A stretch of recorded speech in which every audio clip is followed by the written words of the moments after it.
Bonjour à tous et bienvenue dans cette nouvelle vidéo du comptoir catalan. Aujourd'hui, je vous présente un nouveau format qui va s'appeler l'histoire d'un entraîneur. On va prendre une voix plus douce, plus tranquille et je vais surtout vous raconter les histoires des plus grands entraîneurs à mes yeux dans le football. Ce tout premier épisode, il va parler du prince d'Amsterdam, de celui qu'on nommait El Salvador, El Flaco. Je parle bel et bien de la légende du FC Barcelone et de l'Ajax Amsterdam, Johan Cruyff.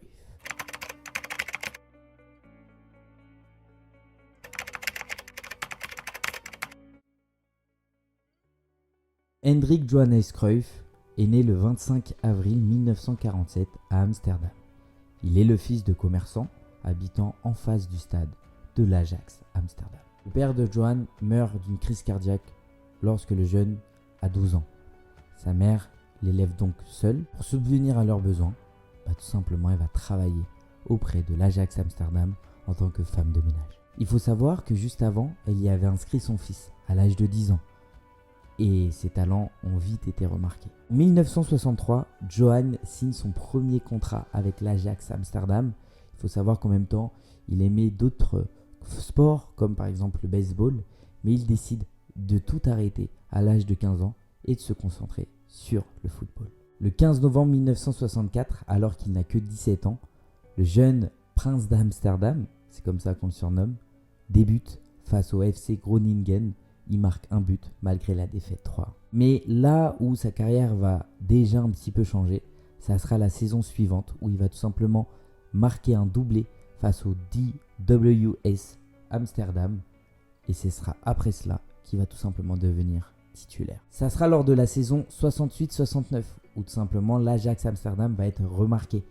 Il va bien évidemment être remarqué en Coupe des clubs champions européens en se hissant en finale face à l'AC Milan. Même s'ils ont perdu 4-1, les Néerlandais à ce moment-là ont impacté le football par leur jeu libre et très offensif. Il faut savoir que ce jeu-là, c'est tout simplement le résultat qu'a mis en place l'entraîneur Rinus Michels. Retenez bien ce nom. Ce football-là, ça va tout simplement se nommer le football total. Le fait tout simplement de pousser toute son équipe vers l'avant et de créer un surnombre dans la zone adverse. Ce style de jeu, il met en avant bien évidemment l'attaque, la possession de ballon et surtout la permutation des postes. C'est comme ça que tout simplement les défenseurs se retrouvent dans certains moments du match en position d'attaque et les attaquants en position de défense. Ça sera dans ce système-là que la rapidité, l'endurance de Johan Cruyff va se faire remarquer. Il devient alors très rapidement le chef d'orchestre de ce système. 7 septembre 1966. C'est à ce moment-là où Johan Cruyff honore sa place avec la sélection des Pays-Bas et il marque son premier but. Ce but-là, ce n'est pas n'importe quel but, puisqu'il est marqué lors de la Coupe du Monde 1974 qui est disputée en Allemagne de l'Ouest. À ce moment-là, Johan Cruyff va véritablement s'attacher à offrir aux Pays-Bas leur premier titre international. Et franchement, Johan Cruyff à ce moment-là fait un véritable festival. Ceux qu'on surnomme les Oranges, les Oranges, écrasent leur adversaire en appliquant le football total. Battre l'Argentine 4-0, dont 2 buts d'ailleurs de Johan Cruyff. Le Brésil, quant à lui, est battu 2-0 avec un but de Johan Cruyff. En finale, Johan Cruyff se retrouve avec l'Allemagne de l'Ouest qui est ramenée en finale grâce à Franz Beckenbauer. Malheureusement, alors que les Pays-Bas menaient 1-0, il se retrouve vite déjoué par cette équipe allemande qui remporte ce mondial-là. Ça sera, je pense, l'unique tache noire de la carrière de Johan Cruyff. Mais par la suite, il y a un petit hic dans cette histoire avec la sélection. À la surprise générale, Johan Cruyff ne se retrouve finalement pas présent parmi les rangs de la sélection néerlandaise lors de la Coupe du Monde 1978 disputée en Argentine. À ce moment-là, tout le monde se demande quelles sont les raisons. De 1978 à 2008, tout le monde pensait que les raisons étaient tout simplement que Johan Cruyff ne voulait pas aller en Argentine, qui était sous une dictature. Or, Johan Cruyff a révélé le 16 avril 2008 dans la radio Catalonia Radio que cette non-présence à cette Coupe du Monde n'était pas due à la dictature argentine, mais tout simplement à une tentative d'enlèvement qui a lieu chez lui dans son domicile. Ce sera à l'issue de la saison 70-71 que les Néerlandais de Johan Cruyff vont tout simplement imposer le football total à l'Europe. Les Néerlandais remportent donc la Coupe d'Europe. Vont le remporter contre le Panathinaikos 2-0. Cette victoire marque donc le triomphe du football total de Rinus Michels. C'est enfin une consécration pour Johan Cruyff, qui remporte donc le premier titre majeur de sa carrière. Au début de la saison 73-74, Johan Cruyff est alors transféré au FC Barcelone pour la somme de 2 millions d'euros. Vous imaginez 2 millions d'euros aujourd'hui par rapport aux sommes que l'on voit, bien évidemment, c'est pas du tout la même époque, mais 2 millions d'euros, à cette époque-là, c'était déjà pas mal. La venue de Johan Cruyff est un grand tremplin pour le FC Barcelone à ce moment-là. À ce moment, il ne faut pas oublier que Johan Cruyff il est considéré comme le meilleur joueur de l'Europe. Donc c'est franchement un très grand coup du Barça. Il faut savoir qu'à ce moment-là, les supporters catalans avaient besoin d'être rassurés. Et ce coup avec Johan Cruyff a longuement rassuré le FC Barcelone, sachant en plus de cela, ce qui a rendu les Catalans encore plus fiers, c'est que Johan Cruyff avait révélé par la suite qu'il a préféré signer au FC Barcelone plutôt qu'au Real Madrid qui lui avait fait à lui aussi une offre. La raison qui a enjoué les Catalans à ce moment-là, ce n'est pas simplement une raison de choix de club. C'est tout simplement que Johan Cruyff à ce moment-là a indiqué qu'il a préféré le Barça au Real Madrid, puisque tout simplement Madrid qui représente la capitale de l'Espagne, et l'Espagne qui à ce moment-là était dirigée par le dictateur Franco. Donc tout simplement pour les Catalans qui eux sont contre ce régime de la dictature, tout simplement les rendre encore plus fiers. Et c'est pour cela qu'à ce moment-là, il est donc nommé El Salvador. El Salvador qui veut dire le sauveur en français.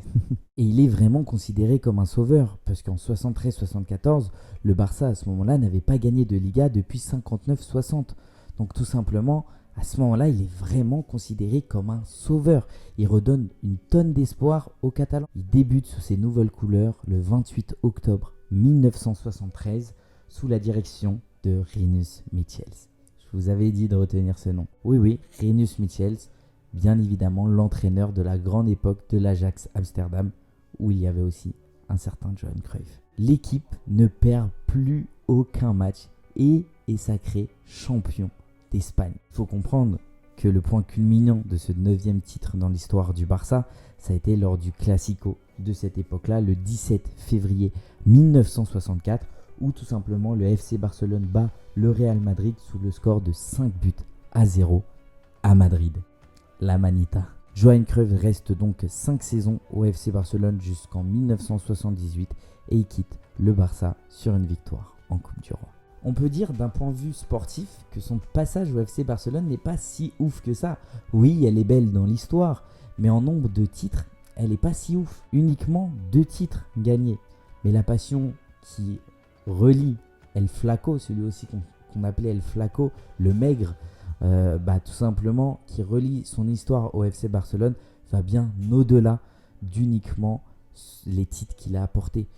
Johan Cruyff et le Barça, c'est toute une histoire, sans parler de sa carrière en tant qu'entraîneur, mais là où il y a un point culminant, c'est son attachement à la Catalogne et surtout comment il le revendique à ce moment-là où pas beaucoup de personnes ne se permettaient de le faire. Que ça soit l'humiliation face au Real Madrid, que ça soit le fait d'appeler son fils Jordi, un prénom catalan qui était interdit en Espagne à cette époque-là, ou encore de signer des autographes à 113 prisonniers catalans qui étaient à cette époque-là en prison par les revendications de la Catalogne.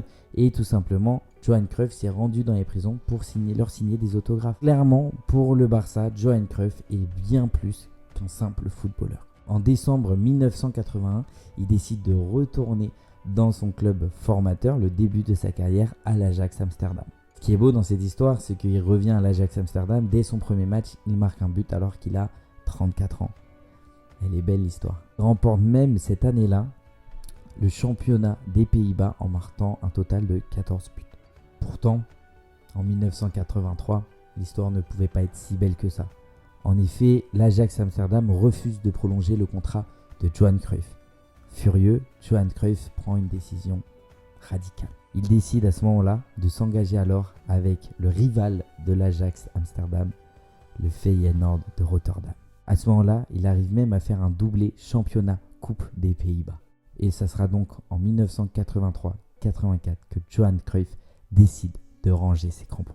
L'histoire retiendra alors qu'il a marqué lors de son dernier match comme il avait fait auparavant lors de son premier match 20 ans plus tôt. Ce qu'on retiendra de ce grand joueur qui est Johan Cruyff, ce ne sont pas uniquement ses qualités sur le terrain, mais bien évidemment sur ses positions politiques contre les plus grandes dictatures de cette époque. C'est la fin de cette première partie de l'histoire d'un entraîneur sur Johan Cruyff. On va se retrouver bientôt pour la deuxième partie où on va tout simplement parler de Johan Cruyff en tant qu'entraîneur. J'espère que cette vidéo vous aura plu. N'hésitez pas à vous abonner à la chaîne et à bien évidemment me dire dans les commentaires ce que vous en avez pensé, à lâcher un petit like pour me soutenir, et si vous voulez d'autres vidéos de ce type là, le prince d'Amsterdam, El Salvador, El Flaco, Johan Cruyff le joueur, c'était tout. Et surtout, n'oubliez pas, Visca Barça et Visca Catalunya, Viva España. Ciao.